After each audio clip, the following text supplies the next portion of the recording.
শুভেচ্ছা সকলকে। রজত জয়ন্তী পেরিয়ে channel I, Impress Telefilm limited, channel I পরিচালনা পরিষদ সদস্য, বীর মুক্তিযোদ্ধা, he himself is an institution, a hub for nature in Bangladesh. বাংলাদেশের পরিবেশের একজন হাব যিনি, আজকে তারকা কথনের অতিথি তিনি। ফার্স্ট টাইম বাংলাদেশে একটি স্লোগানকে তিনি স্টাবলিশ করেছেন, সুন্দর প্রকৃতিতে গড়ি সুস্থ জীবন। প্রকৃতি ও জীবন ফাউন্ডেশনের চেয়ারম্যান জনাব মুকিত মজুমদার বাবু আজকে তারকা কথনের অতিথি। আপনাকে শুভেচ্ছা জানাই, স্বাগত জানাই তারকা কথন অনুষ্ঠানে। ধন্যবাদ। চ্যানেল আই 25 বছর পেরিয়ে 26 বছরে পদার্পণ করলো, রজত জয়ন্তী পেরিয়ে। প্রথমে শুভেচ্ছা, 26 বছরের তরুণ আপনি, আপনারা, আমরা সবাই মিলে 26 বছর আজ চ্যানেল আইয়ের বয়স। চ্যানেল আই পরিবার, জনাব ফরিদুর রেজা সাগর, জনাব শাইখ সিরাজ, আপনি, জনাব জহিরুদ্দিন মাহমুদ মামুন, জনাব আব্দুর রশিদ মজুমদার, জনাব রিয়াজ আহমেদ, সকলে মিলে আপনারা একটি উদ্যোগ গ্রহণ করলেন এবং সেই উদ্যোগটিকে আপনারা সফল করলেন। এই সফলতার অনুভূতি আজকে 26 বছর এসে কেমন লাগছে? অবশ্যই একটা বিরাট সময় পার হয়ে আমরা আজকে এই 26-এ পড়লাম, 25 পার হয়ে। তবে এটা একটা, আমি বলবো যে সত্যি ভাগ্যের ব্যাপার, কারণ এতগুলো বছর পার করে এই পর্যন্ত আসা এবং সবাই মিলে আমরা সব যারা উদ্যোক্তা ছিলাম এবং আমাদের সাথে যারা ছিলেন নানাভাবে জড়িত, সবাই মিলে কিন্তু এই ব্যাপারটিকে এই জায়গায় আনার ব্যাপারে কিন্তু অনেক যুদ্ধ করতে হয়েছে।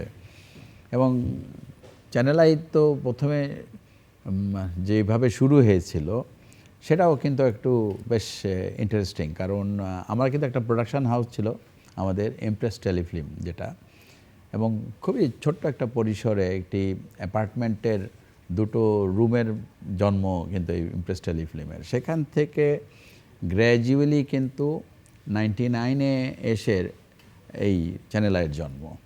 তো সুতরাং স্বপ্ন কিন্তু অনেক বিরাট স্বপ্ন নিয়ে শুরু হয়েছিল, এবং তখন আসলে যে আমাদের বয়সও কম ছিল, সুতরাং আমাদের মধ্যে উদ্দীপনাও অনেক বেশি ছিল। তো যার কারণে কিন্তু তখন ঠিক কত দূর যেতে পারবো বা কী করতে পারবো, কিন্তু একটা স্বপ্ন ছিল, একটা ইচ্ছা ছিল এবং দৃঢ়তা ছিল, যার কারণে কিন্তু সেটার জন্ম হয়েছিল 99 সালে। এবং এটার সাথে যেটা বললাম যে প্রোডাকশন হাউসটা ছিল বলে সাহসটা একটু ভালো ছিল আর কি, যে আমাদের কাছে তো কন্টেন্ট আছে, সুতরাং আমরা কেন পারবো না। তো সেই সময় আমরা কিন্তু, যখন প্রোডাকশন হাউস ছিল, আমরা কিন্তু বিটিভি এবং এটিএন বাংলা ছিল তখন টিভি, বেসরকারি টিভি চ্যানেল একমাত্র। তো তাদের কিন্তু আমরা আমাদের প্রোগ্রামের কন্টেন্ট দিতাম, কিন্তু বিটিভিতেও দিতাম, প্র্যাক টাইম বলে যে টাইমটা, হ্যাঁ হ্যাঁ, এবং এটিএন বাংলাকেও দিতাম। তো যাই হোক, তো আমাদের কিন্তু প্রোগ্রাম কন্টেন্ট অনেক বেশি ছিল সেই সময়। তো কিন্তু ওই যে বললাম যে একেবারেই স্বপ্নটা কত দূর যাবে জানতাম না। তো 99-এ যখন শুরু হলো, তখন কিন্তু বাংলাদেশ থেকে আমরা আপলিঙ্ক করতে পারতাম না প্রোগ্রাম। আমরা কিন্তু ক্যাসেটগুলো পাঠিয়ে দিতাম সিঙ্গাপুরে, সিঙ্গাপুরের অফিসে পাঠানো হতো। সিঙ্গাপুর টেলিপোর্ট থেকে এটা আপলিঙ্ক হতো, এবং এটা কিন্তু বেশ রিস্কি ছিল, কারণ এইখানে প্রতিদিনের প্রোগ্রাম রেডি করে সিঙ্গাপুরে পাঠানো এবং ওখান থেকে অন এয়ার হওয়া, এটা যদি একটু ওদিকে হতো তাহলে কিন্তু এই অন এয়ার নিয়ে কিন্তু বিশাল সমস্যা হয়ে যেত। সুতরাং এটা কিন্তু বেশ একটা চ্যালেঞ্জ ছিল। আর পাশাপাশি যে প্রোগ্রামগুলো এখান থেকে তৈরি করে এই ক্যাসেট করে যাওয়ার, তখন কিন্তু এই যে যাওয়াটা, এটা কিন্তু সময় সাপেক্ষ একটা, সময় সাপেক্ষ একটা ব্যাপার ছিল। তো যাই হোক, তারপরেও হয়েছে, কখনো কোনো তেমন ডিজাস্টার হয়নি, আলহামদুলিল্লাহ। আজকে অনুভূতিটা কেমন লাগে? তো আজকে যেটা বললাম যে 25 বছর পরে, এই এত কিছু পার হওয়ার পরে আজকে যে জায়গায় এসেছি, সেখানে আমি বলবো যে অনেক কিছু পেয়েছি, আবার অনেক কিছু পাইনি, আবার অনেক কিছু করতে পেরেছি, অনেক কিছু করতে পারিনি আমরা। তো তার মধ্যে একটা জিনিস সবসময় ছিল আমাদের মধ্যে, যে দেশের কথা এবং দশের কথা, এবং আমাদের দেশটাকে আমাদের কী ধরনের প্রোগ্রাম করলে পরে আমাদের মানুষের উপকার হয়, আমাদের দেশের জনমানুষের কাছাকাছি পৌঁছানো। হ্যাঁ, সেটা কিন্তু খুব বেশি আমাদের মাথায় ছিল। এবং এটার কারণ ছিল ৭১-এ আমরা কিন্তু সবাই তখন, আমরা কিন্তু কাছাকাছি বয়সের যে কজন আমরা পার্টনার আছি, আমরা সবাই কিন্তু কাছাকাছি বয়সের, এবং এই কারণে উদ্দীপনাটাও ছিল অনেক বেশি একই রকম। এবং স্বাধীনতার ব্যাপারটা মাথায় ছিল সবসময়, স্বাধীনতার এবং এই স্বাধীনতার চেতনাকে নিয়ে, যে ৭১-এর স্বাধীনতার পরে যে আমরা যে এই তরুণ, তখন আমরা একেবারেই, তাই আমরা এই জিনিসটাকে সবসময় মাথায় রেখেই কিন্তু এই টেলিভিশন, আমাদের এই চ্যানেল আইয়ের প্রোগ্রামগুলো কিন্তু সাজানোর ব্যাপারে কিন্তু সবসময় এই মাথায় এটা ছিল। যার কারণে আমাদের এই চ্যানেলটা শুধু এন্টারটেইনমেন্ট বেসড চ্যানেল হয়নি, কিন্তু এখানে কিন্তু আমরা মানুষের কথা চিন্তা করে অনেক ধরনের প্রোগ্রাম সাজিয়েছি, যে প্রোগ্রামগুলো প্রোগ্রাম নিয়ে চ্যানেলে, যেগুলো মানুষের উপকারে লাগে। তা 2009-এ জনাব মুকিত মজুমদার বাবু আপনি প্রকৃত জীবন ফাউন্ডেশন করলেন, একটা নিবিড় গবেষণা শুরু করলেন, এবং 2010 সালে চ্যানেল আইতে নিয়মিত সুন্দর প্রকৃতিতে গড়ি সুস্থ জীবন এই স্লোগান নিয়ে প্রকৃত জীবন অনুষ্ঠান অন এয়ার, এবং যেটা বলি আমরা টেলিভাইজড শুরু হলো, ব্রডকাস্ট শুরু হলো, একটা প্রথমবারের মতো একটা প্রোগ্রাম, যে প্রোগ্রামটি, এবং ইমপ্রেস গ্রুপ একটা অনেক বড় গ্রুপ, যেটার 50টি কনসার্নে ইমপ্রেস গ্রুপ কাজ করছে, এবং $1 বিলিয়ন কাছাকাছি সারা বাংলাদেশ থেকে সারা বিশ্বের সঙ্গে ব্যবসা, সারা বাংলাদেশের সঙ্গে ব্যবসা, অনেক বড় একটি গ্রুপ হিসেবে making all this organization successful. মানে how you made time for Prakrito Jibon foundation, এবং কিভাবে এরকম একটি টেলিভিশন পূর্ণাঙ্গ অনুষ্ঠান শুরু করলেন, সেই ইন্সপিরেশনটা বলবেন। আসলে ওই যেটা বললাম আমরা, যে সবসময় একটা কথা কিন্তু মাথায় ছিল, আমাদের এই দেশের কথা, আমাদের দেশের মানুষের কথা, এবং আমাদের কী ধরনের জিনিসের প্রয়োজন, এই মানুষকে কী ধরনের ইনফরমেশন দেওয়া উচিত, এবং তাদের সাথে কিভাবে কাজ করা দরকার। মানে আমরা কিন্তু শুধু টেলিভিশন প্রোগ্রাম করেই ক্ষান্ত থাকিনি, কিন্তু টেলিভিশনের প্রোগ্রামের পাশাপাশি আমরা কিন্তু চেষ্টা করেছি একেবারে ফিল্ড লেভেলে কাজ করার, এবং সেই ফিল্ড লেভেলের কাজ থেকে কাজ করার ব্যাপারটা বলবো যে এই প্রকৃতি জীবন ফাউন্ডেশন কিন্তু সেইভাবে কাজ করছে। এখানে এই প্রোগ্রামটার মূল উদ্দেশ্য হলো আমাদের দেশের জীববৈচিত্র্য এবং আমাদের এই যে পরিবেশ, প্রকৃতিকে, আমাদের এই যে প্রয়োজনীয় যাই আছে আমাদের চারপাশে, তাকে তুলে ধরা এবং মানুষকে সচেতন করা। তো এইখানে এই প্রোগ্রামের আইডিয়াটা আসে আমার 2008 সালে, যখন আমি মধ্যপ্রাচ্যে একটি অনুষ্ঠান করতাম, Lux Channel i performance award, Channel i performance award যেটাকে বলা হয়। তো সেই জায়গায় আমরা কিন্তু ওদের নানা জিনিস তুলে ধরতাম। এই আমাদের ওই অ্যাওয়ার্ড গিভিং সেরিমনির পাশাপাশি ওদের দেশে ওরা কী ধরনের ডেভেলপমেন্ট ওয়ার্ক করছে, কি কি কাজ করছে, সেগুলো তুলে ধরতাম। তো 2008 সালে আমরা ওদের জীববৈচিত্র্য, ইকোসিস্টেম, এগুলো নিয়ে আমরা কিন্তু একটা প্রোগ্রাম করি, এবং সেখানে বিশাল একটা ধাক্কা লাগে আমার, যে দেশে কোনো কিছুই নেই, সেখানে তারা মরুভূমিতে গাছ লাগাচ্ছে, ঘাস লাগাচ্ছে, ওয়াটার বডি তৈরি করছে, এবং নানা দেশ থেকে প্রাণী নিয়ে আসছে তাদের ইকোসিস্টেমকে ব্যালেন্স করার জন্য, তাদের তপ্ত মরুভূমিকে শীতল রাখার জন্য। আর আমাদের সব আছে, আমরা কি করছি? আমরা পুকুর ভরাট করে ফেলছি, জলাশয় ভরাট করে ফেলছি, গাছ কেটে ফেলছি, আমরা প্রাণীদের হত্যা করছি, কিংবা তাদের বাসস্থান নষ্ট করে ফেলছি। এত কিছু আছে যে দেশে, ছোট্ট দেশ কিন্তু অনেক কিছুই কিন্তু আমাদের দেশে আছে, এবং সবই আছে আমি বলবো। তো সেখান থেকে মাথায় আসলো যে এটা নিয়ে কাজ করা দরকার।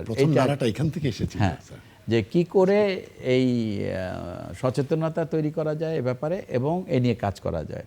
তো 2009-এর ডিসেম্বরে এই প্রকৃতি জীবন ফাউন্ডেশনের জন্ম, এবং তারপর 2010-এর আগস্টে এই প্রকৃতি জীবন অনুষ্ঠানটি অন এয়ার হলো।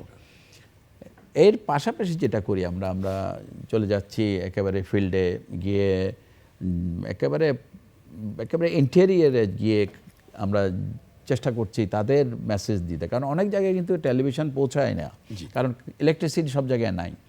অনেক স্কুল আছে, অনেক জায়গা আছে প্রত্যন্ত এলাকা আছে, প্রত্যন্ত এলাকা, এবং সেইখানে কিন্তু ইলেকট্রিসিটি নাই।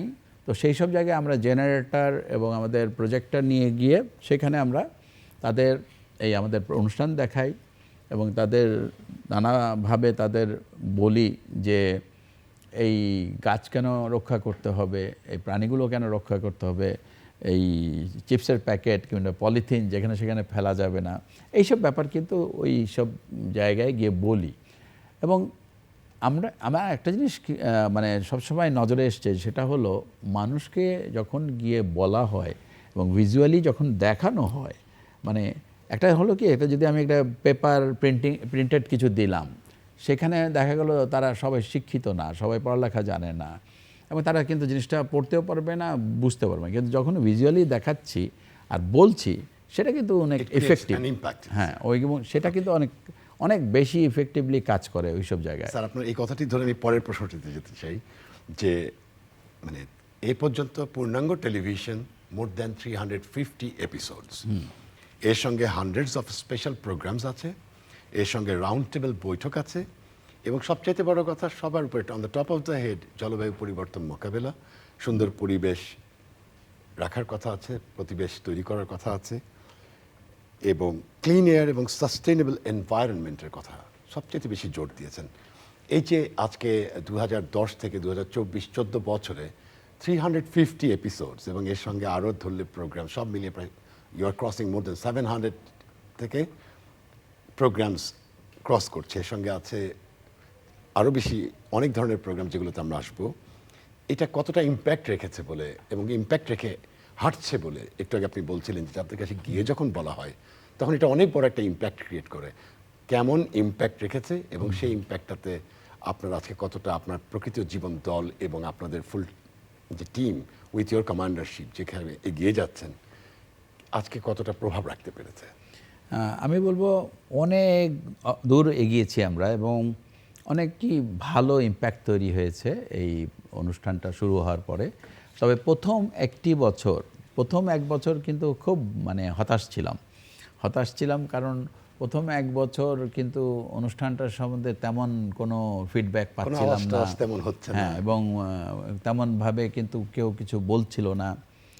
এক বছর যাওয়ার পরে এই আস্তে আস্তে সবাই দেখলাম যে এই প্রোগ্রামটা দেখছে এবং প্রোগ্রামটা নিয়ে নানা কথা বলছে এবং এটা নিয়ে নানা ধরনের আলোচনা হচ্ছে।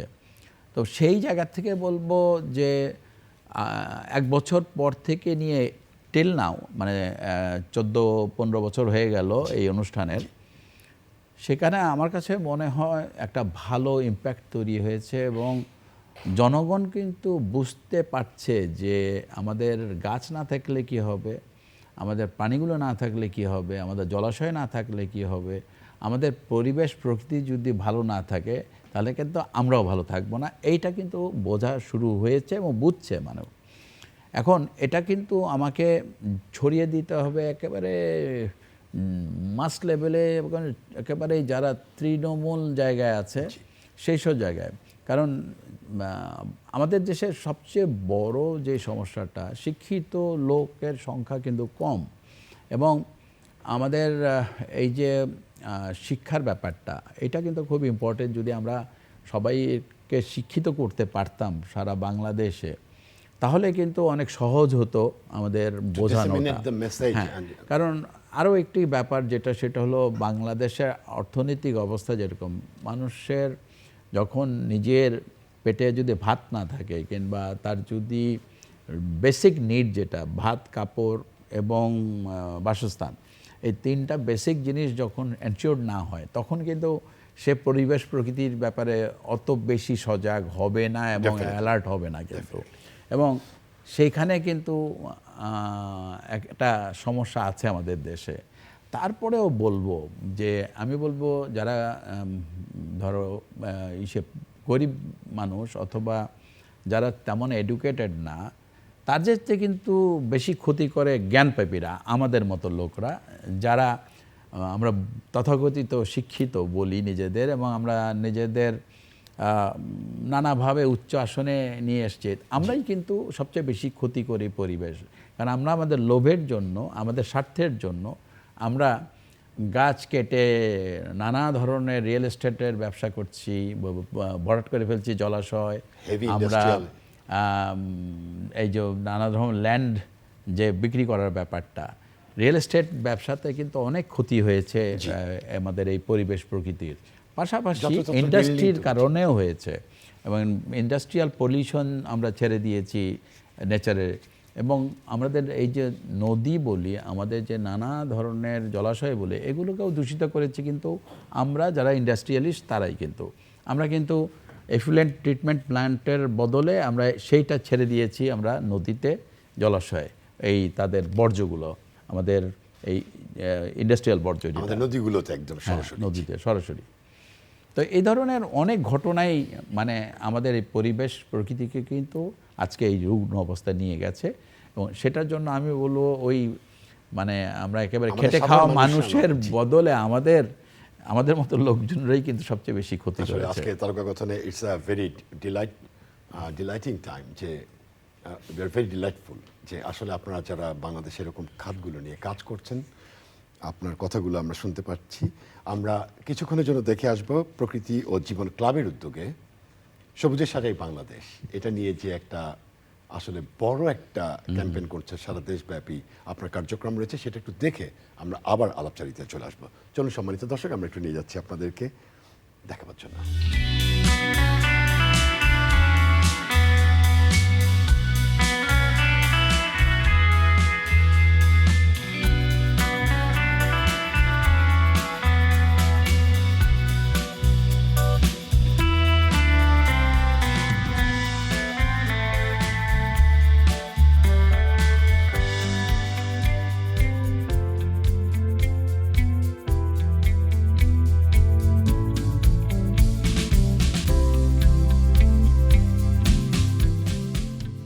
স্যার, দেখে আসলাম এত সুন্দর একটি কাজ, এত মহৎ একটি কাজ এবং মহৎ উদ্যোগ।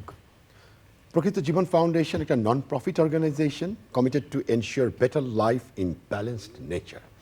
কি কি কাজগুলো আপনারা এই প্রকৃত জীবন ফাউন্ডেশনের থেকে করছেন, কোন কোন অঙ্গগুলো নতুন করে আরও অঙ্গগুলোকে বাড়াচ্ছেন, এবং ensuring sustainable development in the face of climate change challenges, সেটা যদি একটু বলতেন স্যার। প্রকৃতিজন ফাউন্ডেশন যখন শুরু হলো, তখন ফাউন্ডেশন থেকে নানা ধরনের কর্মকাণ্ডের মধ্যে একটা তো ছিল আমাদের এই অনুষ্ঠানটি, প্রকৃতি জীবন অনুষ্ঠান। পাশাপাশি বিভিন্ন দিবসকে হাইলাইট করা ও বিভিন্ন অনুষ্ঠানের মাধ্যমে, যে বিশেষ বিশেষ দিনগুলো, এবং এর পাশাপাশি আমরা যেটা করছিলাম যে বিভিন্ন জায়গায় গিয়ে ক্যাম্পেইন করা। এর পাশাপাশি আমি ফিল করলাম যে আমাদের যদি সহজে রিচ করতে হয়, তাহলে কিন্তু আমাদের এই যে এতগুলো জেলা, 64টা জেলাতে কিন্তু আমাদের কোনো কমিউনিকেশনের একটা ব্যবস্থা থাকতে হবে। সেখান থেকেই কিন্তু মাথায় আসলো প্রকৃতি জীবন ক্লাবের কথা। এবং প্রকৃতি জীবন ক্লাব এখন 64টা জেলাতেই আছে, এবং আমরা বাংলাদেশের যে কোনো জায়গায় কিন্তু যে কোনো প্রোগ্রাম একদিনে এখন অ্যারেঞ্জ করতে পারি। 64টি জেলায় একসাথে, হ্যাঁ, 64টা জেলায়। এবং সেটা কিন্তু ঢাকায় বসে আগে যেটা পারতাম না, এখন সেটা পারি। এবং 64টা জেলাতে আমরা ঢাকার থেকে কিন্তু কর্মসূচি দিচ্ছি, এবং তারা অর্গানাইজ হচ্ছে ওইভাবে, এবং সেটাকে সেই জায়গায় ছড়িয়ে দিচ্ছে। এবং এই যে বৃক্ষরোপণ, যেটা সবুজে সাজাই বাংলাদেশ, সেটা কিন্তু এইভাবে হচ্ছে। এবং এই যে এই কাজটি যে কত ইফেক্টিভ, কারণ আমাদের এই গাছ লাগানোর ব্যাপারটা কিন্তু আমরা যদি প্রতি বছর সবাই মিলে করি, তাহলে কিন্তু যেটা হবে সেটা হচ্ছে যে কার্বন নিঃসরণ, সেটাকে আমরা কমাতে পারছি, আর অক্সিজেন বাড়াতে পারছি। এবং গাছ তো ফুল ফল এবং ওষুধি নানা উপকরণ দিচ্ছে গাছের থেকে আসছে। পাশাপাশি আরেকটি জিনিস যেটা, সেটা হচ্ছে যে এই যে বন্যপ্রাণী, তাদের কিন্তু বাসস্থান এই গাছ। এবং আরেকটি জিনিস হচ্ছে গিয়ে এই গাছ কিন্তু আমাকে ছায়াও দিচ্ছে কিন্তু। এবং এই যে জলবায়ুর যে পরিবর্তন, এই যে উষ্ণতা, সেই উষ্ণতাকে কিন্তু যদি কমাতে হয় তাহলে কি গাছ লাগানোর বিকল্প নাই কিন্তু। এবং ঝড় জলোচ্ছ্বাস যাই বলি না কিন্তু সেটা ঠেকাতে হলেও কিন্তু বৃক্ষরোপণ লাগবে। আমরা এই যে কাজটি করি, আমরা এই যে ম্যানগ্রোভ ফরেস্ট যেটাকে বলি, ম্যানগ্রোভের যে ফরেস্ট, এটা কিন্তু বাংলাদেশ কিন্তু ম্যানগ্রোভের এই ফরেস্টের ব্যাপারে কিন্তু অনেক দূর এগিয়ে গেছে এবং সারা বিশ্বে কিন্তু এটা প্রশংসিত এবং সর্ববৃহৎ হ্যাঁ, এবং এটা কিন্তু প্রশংসিত যে বাংলাদেশ এটা অনেক আগে শুরু করেছিল এবং এখনও চলছে এবং আমরা একটা ভালো অবস্থানে আছি। কিন্তু তারপরেও আমাদের আরও দরকার, কারণ আমাদের এখানে কিন্তু ঝড় জলোচ্ছ্বাস খুব বেশি হয় কিন্তু। সুতরাং আমাদের কিন্তু ম্যানগ্রোভের ফরেস্ট কিন্তু উপকূলের যত জায়গা আছে, যত উপকূলের গুলো আছে আমাদের এখানে কিন্তু আমাদের এই বেষ্টনী তৈরি করতে হবে এই ম্যানগ্রোভ দিয়ে। সো সেই কাজটিও আমরা করি। এমনি যে গাছগুলো আছে ফলদ, বনজ, ঔষধি, এর পাশাপাশি কিন্তু ম্যানগ্রোভের গাছও কিন্তু আমরা রোপণ করি এবং সেই কাজটিও এগিয়ে নিয়ে যাচ্ছি। এবং এই কাজটি কিন্তু বন বিভাগও করছে, অন্যরাও করছে, আমরাও করছি। সবচেয়ে বড় কথা হলো এই দেশটা তো আমাদের, এই দেশটাকে ভালো রাখতে হবে আমাদের। তো সুতরাং এর পাশাপাশি যেটা করলাম যে প্রকৃতি জীবন ক্লাবের পরে আরেকটি জিনিস সেটা হলো স্বাস্থ্যসেবা কেন্দ্র। যদিও এটা এর আগেই হয়েছে, প্রকৃতি জীবন স্বাস্থ্যসেবা কেন্দ্রের জন্ম কিন্তু প্রকৃতি জীবন ক্লাবের আগে। এবং এটা দিয়ে আমরা যেটা করি দুস্থ মানবতার সেবা, এবং সেখানে যেটা হলো ট্রিটমেন্ট, যারা খেটে খাওয়া মানুষ, রিক্সা চালক, ভ্যান চালক এবং যারা খোয়া ভাঙে, একেবারেই যারা চিকিৎসা ব্যয় বহন করতে পারে না, তাদের ট্রিটমেন্ট দেওয়া, ফ্রি ট্রিটমেন্ট, তাদের ওষুধ দেওয়া এবং প্রয়োজনে কারো যদি অপারেশন লাগে সেই ব্যবস্থা করা, সেটা হাসপাতালে তাদের এই ব্যবস্থা করি আমরা স্বাস্থ্যসেবা কেন্দ্র থেকে। তো প্রকৃতি জীবন স্বাস্থ্যসেবা এই কাজটি করছে। আরেকটি জিনিস করি আমরা সেটা হলো এআইজিটা হচ্ছে অল্টারনেট ইনকাম জেনারেশনের একটা ব্যবস্থা। সেটা হচ্ছে যারা একেবারেই কোনো কিছুই করার উপায় নাই, তাদের পুঁজি নাই কোনো, কিন্তু সে কিছু করতে চায়, তাকে একটা ফান্ড দিয়ে তাকে ওই ব্যবস্থাটা করা যাতে সে এই কাজটি করতে পারে। কেউ হয়তো ফটোকপি মেশিন কিনছে, কেউ হয়তো সেলাই মেশিন কিনছে, কেউ হয়তো অটো। এটা একদম একদম খুবই রিমোট প্লেস, ফার ফ্লং হ্যাঁ, প্লেস, একেবারে মানে আমরা একটু খুঁজে দেখি এবং তার হিস্ট্রি নেই, এবং কারণ এটা তো ওইভাবে ওয়াইডলি দেওয়া যাবে না, একেবারে বেছে একেবারেই যাদের প্রয়োজন এবং যেই জায়গাটা দিলে সেখানে এই ফান্ডটা ফেরত আসবে। কারণ এখানে কিন্তু ইন্টারেস্ট ফি দেওয়া হচ্ছে তাকে এই টাকাটা, এবং সেটা কিন্তু সে ফেরত দিচ্ছে ওই কাজটি করে। যখন তার ইনকাম হচ্ছে তখন সে এই লোনটা ফেরত দিচ্ছে, আবার এটাকে কিন্তু আরেকজনকে দেওয়া হচ্ছে, ইনকাম জেনারেট হয়ে যাচ্ছে। হ্যাঁ, এটা কিন্তু গ্র্যাজুয়ালি বিভিন্ন জনকে দেওয়া হচ্ছে এবং সেটা ফেরত আসলে আবার আরেকজনকে দেওয়া হচ্ছে এইভাবে।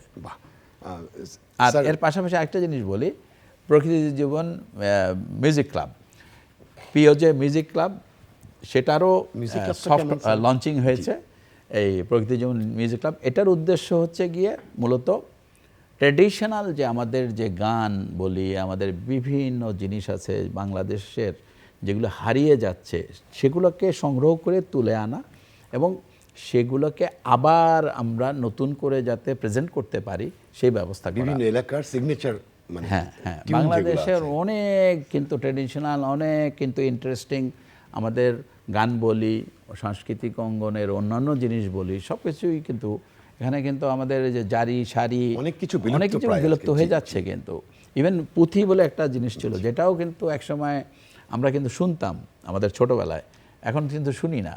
আমি জানি না এখন গ্রামে পুঁথি পড়া হয় কি না। স্যার, 2024 সালের United Nations climate change conference যেটা হতে যাচ্ছে, or conference of the parties, যেটাকে কপ বলা হয়, এবং UNFCCC এবং মোর কমনলি নোন অ্যাজ COP29, যেটা 2024-এর সবচেয়ে বড় বৈশ্বিক জলবায়ু সম্মেলন হবে, এবং এটা 29th United Nations climate change, Baku আজারবাইজানে হবে। Baku Azerbaijan. তো এখানে কিন্তু যে কথাটা বলছে তার সঙ্গে প্রকৃত জীবন ফাউন্ডেশন এবং আপনারা সবাই একযোগে খুব বড় করে একই কাজ করছেন। এবারে স্লোগান হচ্ছে in solidarity with a green world. এই জায়গায় যেমন আপনারা একটু আগে সবুজের সাথে যে জিনিসটা আমরা শুরু করেছি আগে, সবুজে সাজাই বাংলাদেশ, এটা আগে শুরু করে ফেলা হয়েছে আমরা অনেক আগে শুরু করেছি আগে। তো এবং এবার মিলে গেছে আমাদের স্লোগানের সাথে কপের স্লোগানটি, এবং মাননীয় সরকার যেভাবে নদী রক্ষায় এবং নদীকে সুন্দর করবার জন্য মানুষের জীবনে এবং সেই সাথে প্লাস্টিক দূষণকে ঠেকানোর জন্য যেভাবে কাজ করছেন সেটা নিয়ে আপনারা ইতিমধ্যে কাজ শুরু করেছেন। আমরা একটু দেখে আসবো। ওকে, আমি একটু স্ক্রিনে দেখে আসবো, তারপর আমরা কথা বলবো।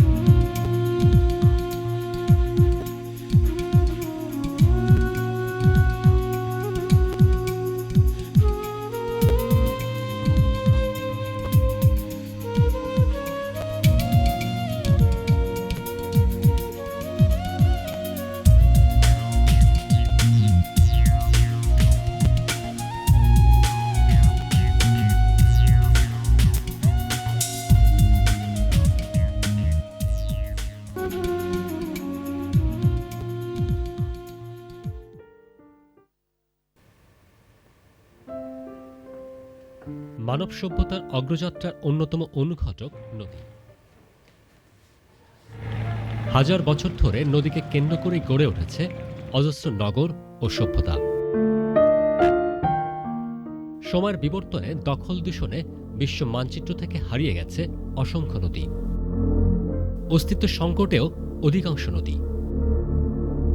এমন বাস্তবতায় নদী নিয়ে কাজ করা ব্যক্তি, প্রতিষ্ঠান ও সংগঠনকে সম্মানিত করতে দেশে প্রথমবার চালু হলো মার্ক অ্যাঞ্জেলো রিভার অ্যাওয়ার্ড।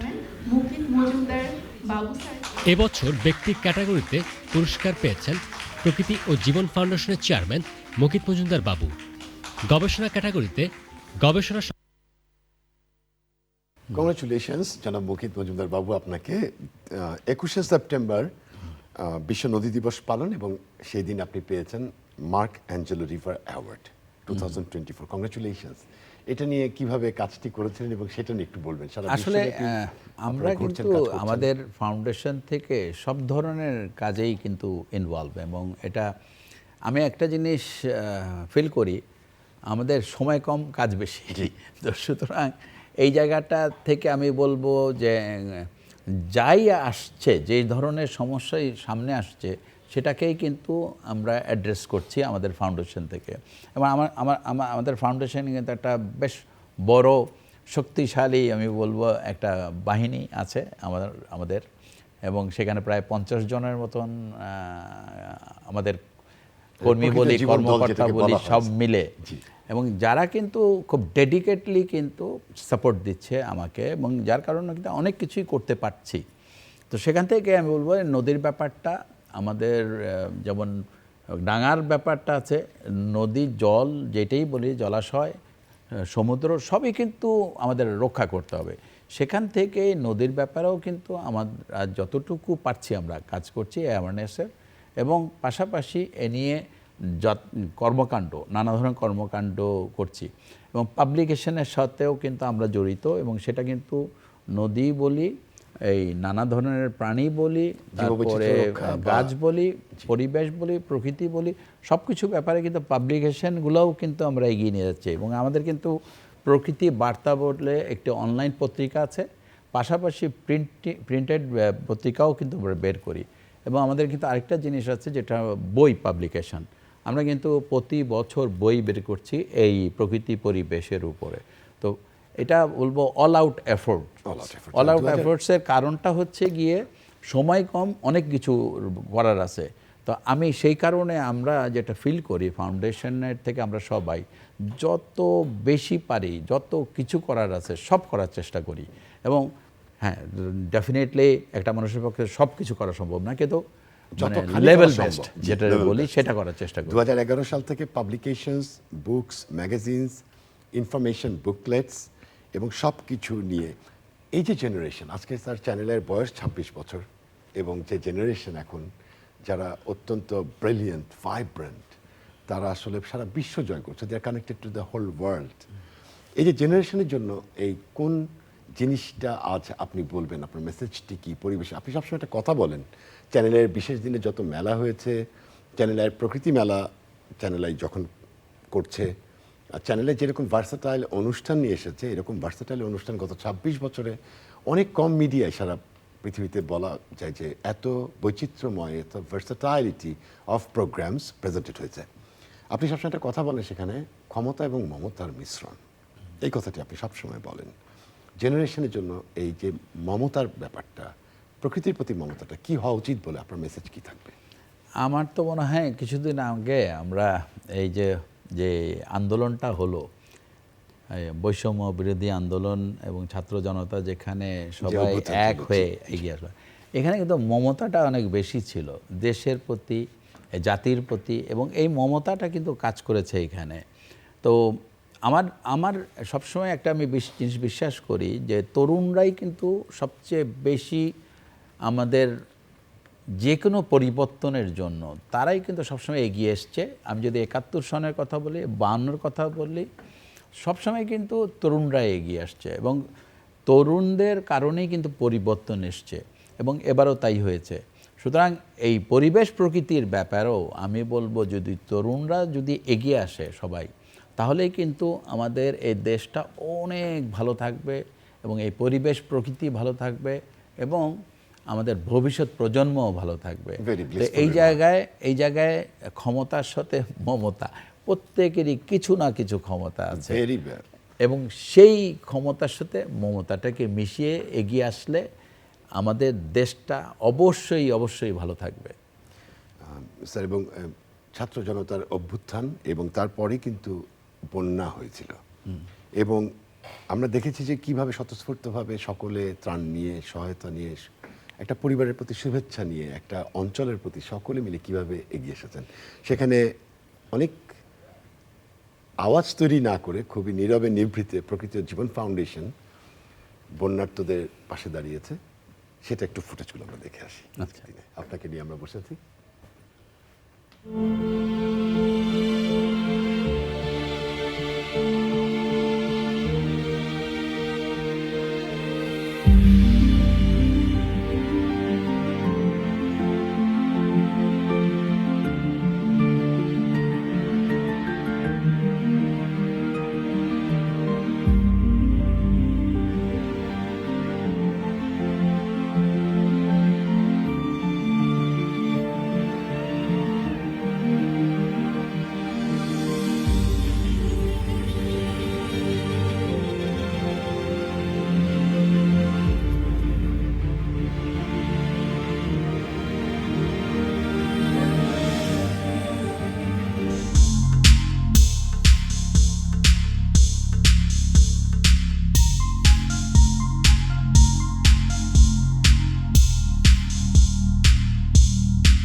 আমরা দেখে আসলাম এটা কত বড় ভাবে কতগুলো টিম পাঠিয়ে এই এটা কার্যক্রম বন্যার একেবারে শুরুর দিকে যখন অ্যাক্সেসটা খুব কঠিন ছিল, পৌঁছতে পারা যাচ্ছিল না, তখন আমরা বিমান বাহিনীর সাথে যোগাযোগ করি এবং এই ত্রাণ দেওয়ার ব্যবস্থা করি। এই কারণ যেহেতু এত বেশি দুর্গম হয়ে গেছিলো পানির কারণে, পৌঁছানো যাচ্ছিল না এবং সবচেয়ে বড় কথা হলো চেনাও যাচ্ছিল না কোন দিক থেকে কিভাবে যাওয়া যাবে। রুটের কোনো ম্যাপ ছিল না, রুট নিয়ে কোনো মানে বেশ কমপ্লিকেটেড হয়ে গেছিলো পানির কারণে এবং তখন কিন্তু ঢল নামছে পানির। তো সেই সময় বিমান বাহিনীর সাথে যোগাযোগ করে আমরা এই ত্রাণটা দেওয়ার ব্যবস্থা করি। পাশাপাশি এরপর যখন পানিটা একটু নেমে আসে তখন আমরা এই আমাদের চিকিৎসকদের দলকে পাঠাই প্রকৃতি জীবন স্বাস্থ্যসেবা কেন্দ্র থেকে ট্রিটমেন্টের জন্য। কারণ চর্মরোগ এবং ডায়রিয়া এবং অন্যান্য জিনিস কিন্তু এই বন্যার পরে কিন্তু ব্যাপক হয়ে গেছিলো। তো সেটা আমরা তখন শুরু করেছি, এখনও চলছে। এখনও বন্যা কিন্তু আবারও কিন্তু বেশ কিছু জায়গায়, উত্তরবঙ্গের বন্যাটা সেটাওকে অ্যাড্রেস করছি, সেখানেও কিন্তু ট্রিটমেন্টের ব্যবস্থা করছি এবং ত্রাণ দেওয়ার ব্যবস্থা করছি। আমি আপনার কাছে, আমরা প্রায় অনুষ্ঠানের শেষের দিকে চলে এসেছি। আসলে 12 বছর আসলে 1 ঘন্টা 20 মিনিটে বলা সম্ভব নয়, আমরা জানি।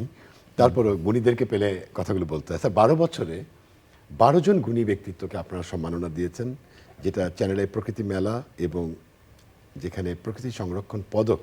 হ্যাঁ, প্রকৃতি সংরক্ষণ পদকটা হচ্ছে যারা পরিবেশ প্রকৃতি নিয়ে কাজ করছেন এবং যাদের কন্ট্রিবিউশন আছে বিভিন্ন সেক্টরে বিভিন্ন কাজে, তাদের আমরা সম্মানিত করার একটা চেষ্টা করি প্রতি বছর।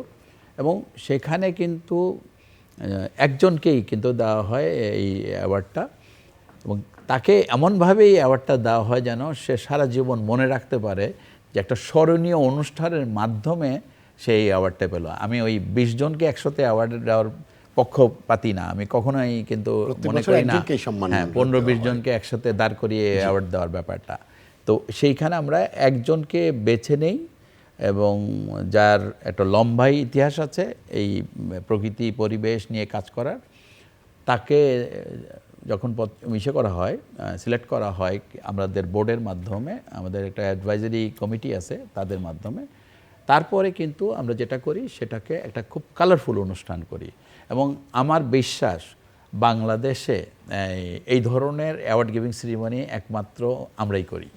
এবং সেই সাথে এটা নাম কিন্তু চ্যানেল আই প্রকৃতি ফাউন্ডেশন প্রকৃতি সংরক্ষণ পদক। প্রকৃতি সংরক্ষণ পদক। এবং সেই সাথে এটা তো হলো যেটা সম্মাননা দিয়েছেন, আর সম্মাননা পেয়েছেন যেখানে সেখানে 2012-তে পরিবেশ পদক, প্রকৃতি সংরক্ষণ পদক, 2013 জাতীয় পরিবেশ পুরস্কার, জিওলজিক্যাল সোসাইটি অ্যাওয়ার্ড, যেটা প্রকৃতি ফাউন্ডেশন আমি যে পেয়েছি যেগুলো আপনারা পেয়েছেন, আপনি যেগুলো পেয়েছেন। সিঙ্গাপুর থেকে এসেছে বিজনেস এক্সেলেন্স অ্যাওয়ার্ড, এগুলো অনেক সম্মাননা, ফোবানা অ্যাওয়ার্ড, সমস্ত অ্যাওয়ার্ডগুলো এসেছে। এটার জন্য অনেক অনেক পরিবেশ পদক, তারপরে কনজারভেশন অ্যাওয়ার্ড, সেগুলোও এসছে, ন্যাশনাল যেগুলো অ্যাওয়ার্ড, জাতীয় পদক যেগুলো।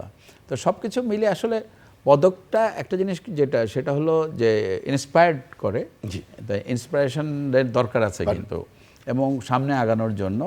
তবে এই অ্যাওয়ার্ড পেয়ে, মানে পুরস্কার পেয়ে যেন ভুলে না যাই যে আমার কাজটা শুধু আমাকে, কিন্তু কাজকে এগিয়ে নেওয়ার জন্যই কিন্তু আমাকে এই অ্যাপ্রিসিয়েশন দেওয়া হচ্ছে। তো সুতরাং এই অ্যাপ্রিসিয়েশনে যেন আমি আমার কাজকে ভুলে না যাই। এবং আরেকটি জিনিস যেটা হলো, যেন ভাবি না যেন অনেক কিছু হয়ে গেছে, কারণ এই দেশটা কিন্তু আমাদের, এবং এই দেশটাকে ভালো রাখার দায়িত্ব আমাদের সবার, যেমন আমারও। সবসময় হাম্বল অ্যান্ড ডাউন টু আর্থ থাকাটা এবং কাজ করাটা সবচেয়ে বড় ব্যাপার। 2010 থেকে 2024 14 বছরে আপনাকে অনেক অনেক ধন্যবাদ। আজকে এই সময়টিতে আপনি আপনার সময় দিয়েছেন এবং শেয়ার করেছেন। ধন্যবাদ। সম্মানিত দর্শক, তারকা কথা আজকে এখানেই শেষ করছি। আমাদের সঙ্গে থাকবার জন্য আন্তরিক ধন্যবাদ।